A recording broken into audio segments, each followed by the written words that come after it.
Welcome back to Football Heritage TV. Today we're joined by Sky Sports Slayer, Ricky Sachs from Last Word on Spurs. Ricky, been trying to get you on for ages. Thanks for coming on. How are you, sir? Thanks, mate. I'm okay, mate. I think like all of us outside the world of Spurs, we are going as best as we can. Bearing in mind, this is meant to be an escapism and meant to be a joy of our life, our football club, which has been anything but in the last 5, 6, 7 years. I don't know. It feels like it's been a never-ending rebuild that I've been stuck in that just can't get out. We've got no get out as well, being Spurs fans. So, yeah, mate, I'm all good apart from the football. Again, thanks so much for having me on. And, yeah, I appreciate, obviously, for you, as someone that is obviously doing it on a daily now with YouTube, what you've done is incredible. And the reality is that we're in a situation where it feels like we're in this kind of constant cycle about talking about the same things day in, day out, and it doesn't feel like it's going to get any better anytime soon at the moment.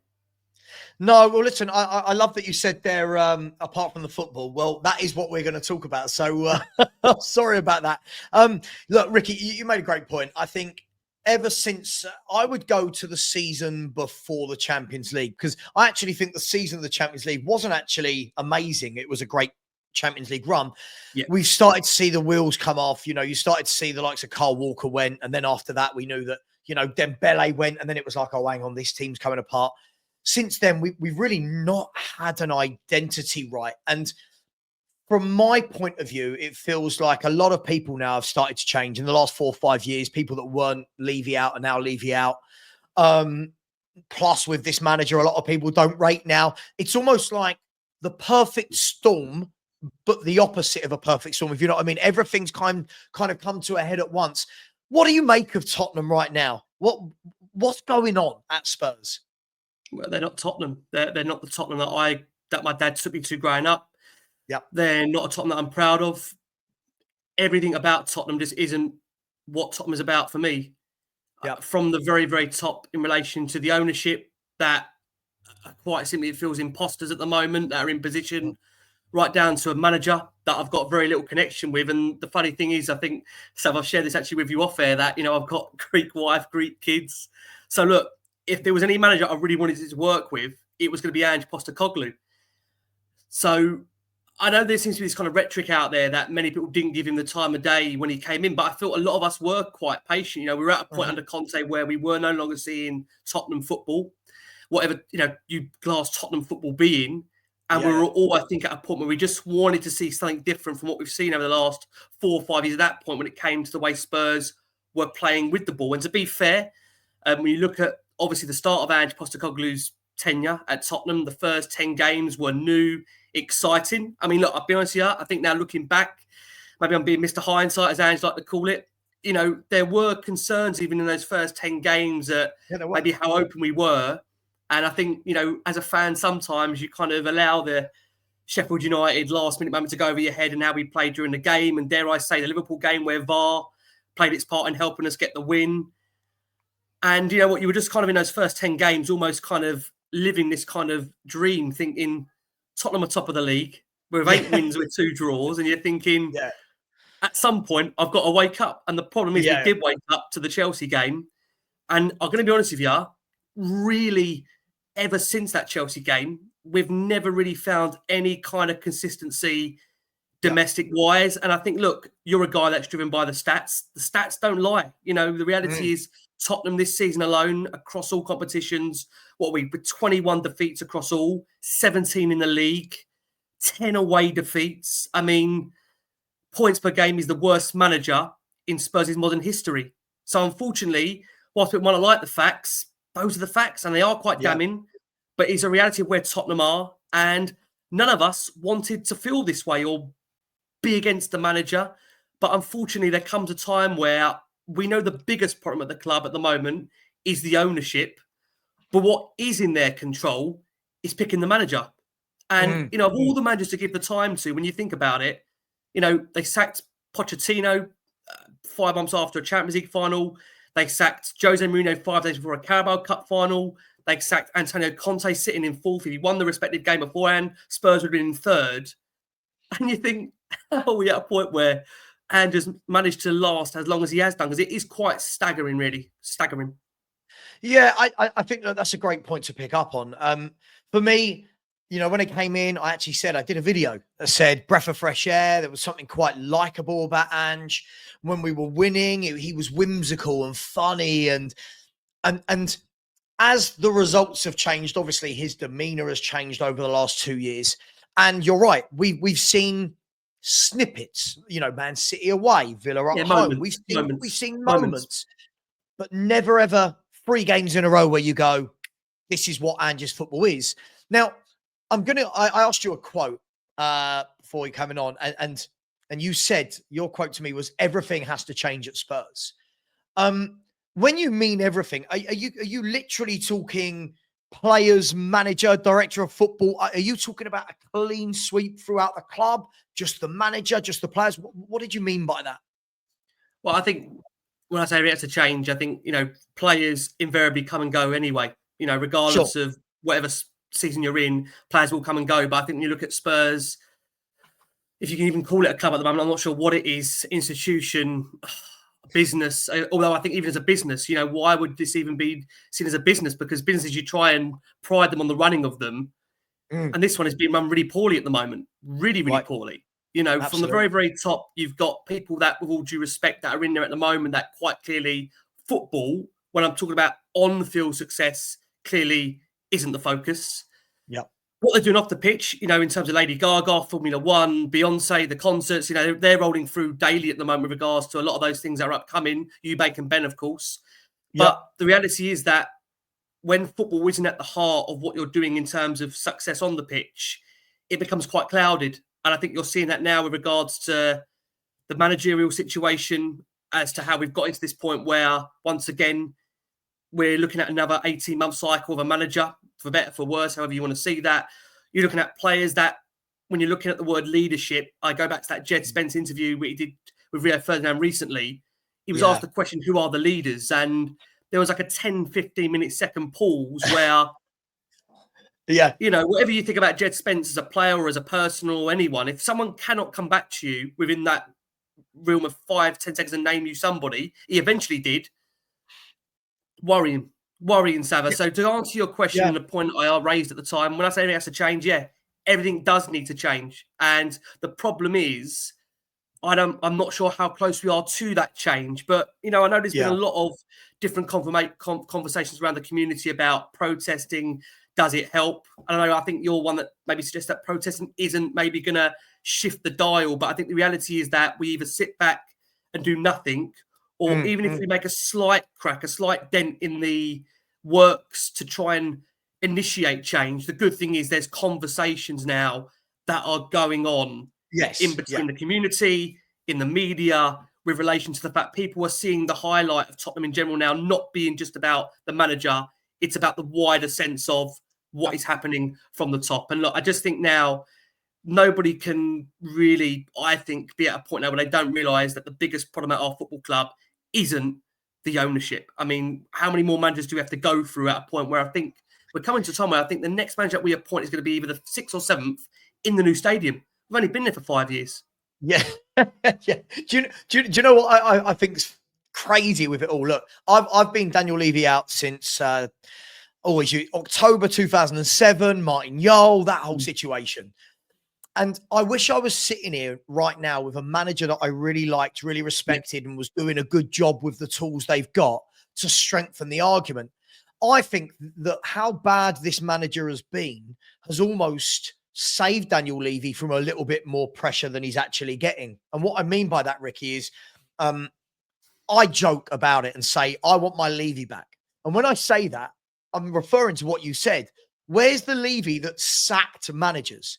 Why is this the one that he's turning around and persisting with? Because some people say we don't have the 10 million it would cost to pay off Postecoglou. Some people are saying it's because we're still in Europe. But when you actually look at that run he's had in Europe, Ricky, you or I could have managed that. We haven't beaten anyone of note in Europe to date.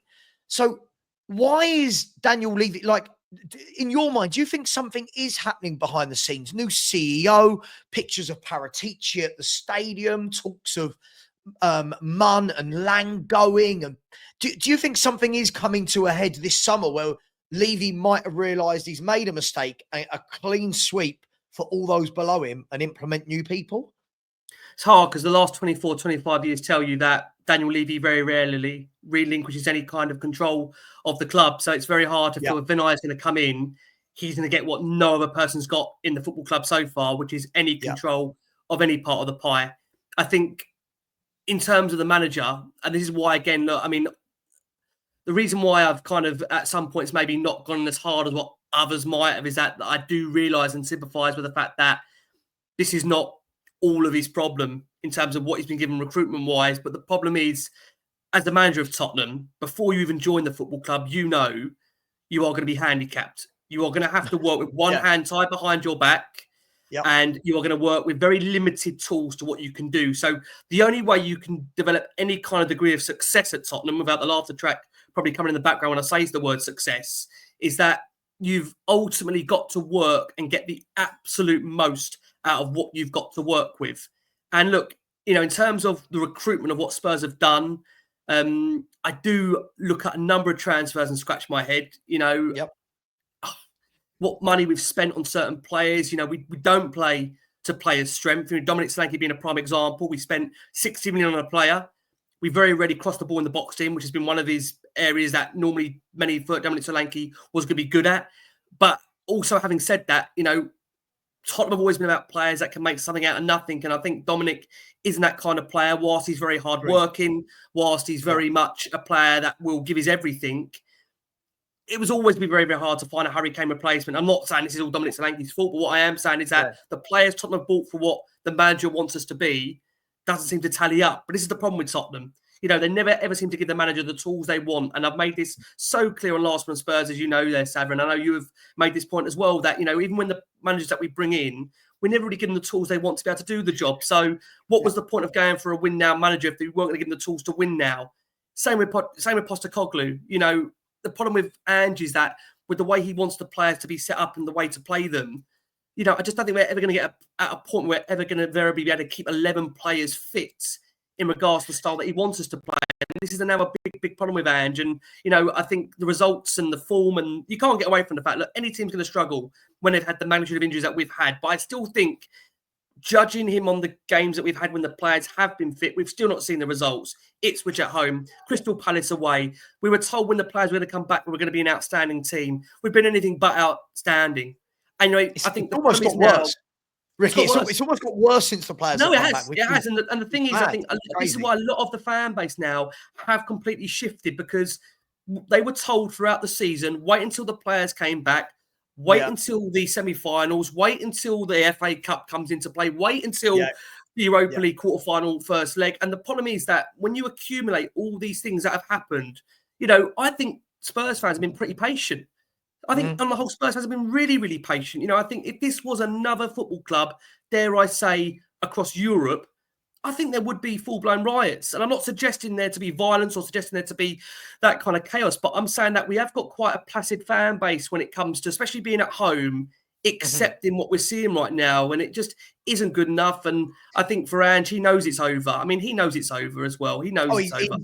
He's a walking, talking manager that knows he's going. And he started to say things, hasn't he? Like falling out of love with football. And there's managers that can replace me and all this kind of stuff. But Ricky, I've always been of the opinion that knowing who our owners are and how we operate, that what Tottenham don't need, we don't need a Jose. We don't need a Conte. We don't need a Maverick, like if we're going to call Ange's style like a Maverick. We need a manager that understands what they're working with and gets the best out of teams. And that's where I think Harry Redknapp was, who was my personal favourite. Harry Redknapp was brilliant.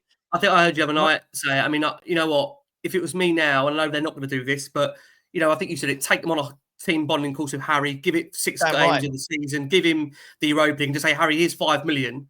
You know, give Harry 5 million, you know, you'd be 100 million quid up if you win the competition and get into the Champions League. So, for me, look, we may go through on Thursday. And look, I think Frankfurt, whilst they have got some good players, they're not a great side. You know, in reality, when you compare the two squads, Tottenham should be beating Frankfurt. But the thing is, I look at our away form in general, which has been 10 defeats across all of the domestic competition. I fail to see how Tottenham are going to, under Ange Postecoglou, tactically get ourselves to a final. It's going to be very, very tricky. Do you know, this is the thing for me, and this is why I want a manager that keeps it simple. I want, like, when people say, I say names like Glasner and Silva, people go, oh, they're not big enough for Spurs. These are hard-working managers that get the best out of what they've got and set up a team. And at the moment, Ricky, with this ownership, you're not going to buy the players to win it, so get someone like that. But leading on to Ange Postecoglou, I think that the biggest problem I've always had with him, Ricky, is he's not learned. He's not changed. He's not adapted. You know, we saw things last year where we're wide open and the high line and all of these things where we've said, you've got to tweak that. We've come into this season, no matter who's been available. It doesn't matter if Van der Ven and Romero are fit or not. Whoever plays, we play the same way. It's the same goals. It's the same mistakes. And he's not changed. And ultimately, I think it's going to be his own, I don't know whether it's belief, arrogance, somewhere in the middle. I feel that's going to ultimately be his undoing, that he didn't realize things aren't going well. Let's find another way. Let's be hard to beat. I think that's going to be his undoing, Ricky. Yeah, it's a shame. I mean, look, the thing is, I think in principle, with the way he talks about the game, this might upset a few what I'm going to say. I think we are everything that he wants us to be, but unfortunately, I don't think he's the man capable of doing it. And I think what's really important is what Tottenham do next is, I mean, who knows what this club will do next? That's the biggest problem. You don't know what they're going to do. Yeah, you're not sure what they're going to do next. That's the soap opera that is the football club. But it's really important, I think, we don't completely deviate away from what Ange Postecoglou was trying to make Tottenham want to be. And I think, again, this comes down to really, in my opinion, finding somebody that has got the ability to get the best out of what they're working with. And I think the problem now for Tottenham is, when I go back to the case in point of what I said, everything has to change. I don't think there's an owner, or I don't think the owners are looking to sell tomorrow, but people can make it as uncomfortable as they can do in terms of the remit of protesting, making their voices heard. I think that number is going to be a growing number now, that people do realise that the problems are at the very, very top of the football club. And that does filter downwards, because the reality is you've got muddled leadership at the top, muddled leadership in terms of what Ange's message to the players, and then that kind of transcends onto the pitch. And there's a clear sense as to why Spurs are conceding as many early goals as we are, because number one, they're not listening to the manager, and number two, that instruction, whatever Ange is giving them, is not filtering through to the players. So, look, the problem is, in the situation of football, and as we know, you can't sack 15, 20, 25 players. Unfortunately, invariably, the one that always carries the can will be the manager. And back to what you've said, the problem is, when you look at the overall 18, 19 months under Ange Postecoglou, we've not seen enough improvement of individual players. We've not seen enough results to give anybody the confidence that giving this more time is going to get better. Yes, he's had two spates of unbelievable amount of injuries, but the reality is that in those spates of injuries, there have been games there that Spurs have had players good enough to still go and win the games. And Leicester at home, for example. Leicester at home. Agreed, Ricky. Look, we got 2 minutes left. I won't keep you for too long. Look, you brought it up. We have got Frankfurt away on Thursday, and a lot of people saying that this is it. This is do or die, or this is shit or bust for this manager. If he loses Thursday, I don't think there can be any complaints from a single fan. We'll be sitting 15th in the Premier League table. It's our worst points per game ratio in our history. We'd be out of all the competitions. If he does lose Thursday, do you think he'll be sacked on Good Friday, or do you think they'll keep him till the end of the season? I think they would like to keep him until the end of the season. That's what they would like to do. I'm just not sure fan mood will be able to let that happen. I think it will be the manner of the defeat. If we see the similar manner that we saw of us going out in the cups to Villa and Liverpool, I can't see how we should be here. But Savile, I was convinced after we shipped 3 against Everton in the first 20 minutes, he would be gone tomorrow. So look, even Daniel Levy has surpassed my thinking really across this season. Again, I will go back to the point. It is unbelievable to think of the managers that we've had that have been sacked for far less. I mean, even AVB, when he left us, I think we were kind of still in the top half. And to think that AVB won something like 7 of his last 10 games, but he got battered by, was it 5-0 Liverpool? Liverpool. He got Man City in that game. Let me round this off then with one question and just a short, sharp answer. 2 questions. 1, will Spurs win the Europa League? And 2, will Ange Postecoglou be manager of Tottenham next season? No and no. And if that is and if anything is other than those 2 answers, there is something wrong about this football club, but there is something even more sinister if Great. any of those 2 answers change. Look, I would love to sit here and look. I mean, it sounds mad me saying this. Outside of my Spurs world, I am quite a positive person, you know. But I know it sounds crazy, but you know, outside of Spurs, I've got a lot of great stuff that goes on with my family, my kids, and whatever. But when I'm in this remit world of talking Tottenham, which thankfully, Sarah, I can do less hours than you can. Sorry, bud, you're in it longer than me at the moment. I can come out of this. Yeah, I mean, I can come out of it. But no, I mean, to answer your questions, no and no. I'd love to see them win the Europa League. I don't think we will. I just think in the latter rounds, that competition, semi-final and final, I think it'd be very hard to get over the line. And then, I mean, look, if he's still here next season, then God help us all. He's got to be the luckiest manager. Listen, I'll leave it there, Ricky. The last thing I'll say is this. I've just got this feeling that with Vinay Venkatesham coming in, Paratici being pictured at the ground, it all feels to me that something might be bubbling.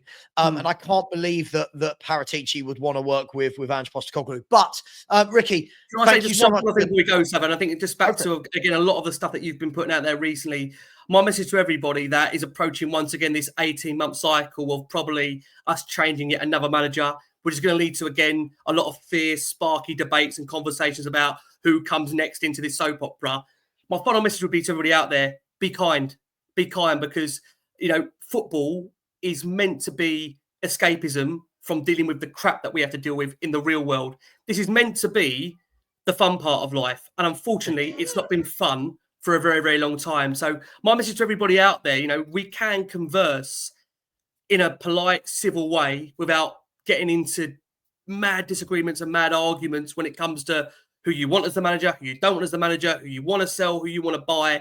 The reality is that, and that sounds crazy, but we do all want the same thing. We all want the club to be successful. We all see different ways of the club being successful in terms of how they get there, but we do all want the same thing. So my last message would be kind, because this is hurting us all. I mean, everybody wants the club to be successful. Everybody that comes onto here, Sava, you know, no one has agendas. I think we're all here because we are all like-minded fans. You've got people on here from different football clubs. They all want their fan club or fan base to be successful. So that'll be my last message. Be kind, because football can change. That's the great thing about football. It can change very, very quickly. Although I feel it hasn't changed for a long time, but hopefully those good times will be back soon. Fingers crossed. I completely agree with you. Look, do you know what? All the debates, all the rows, I don't believe it when people say you've got agendas. I think we all want the same thing. We've all got different ways that we get there. All I'm going to say is, and I've said this, if Ange is sacked this week, I will be Levy in for one more year. I'll be Levy in for 1 year if he sacks Ange. That's how much I think of him. Listen, everybody knows where to find Ricky. Please go over and subscribe to Last Word on Spurs. Please go, brilliant channel. Been going for years. Ricky, thank you very much. Really appreciate your time. Pleasure. Keep up the good work in this crazy world we've got to face in football, eh? And I look forward to the comments that we're going to get from this video. Take care, everyone. And as always, come on, you Spurs.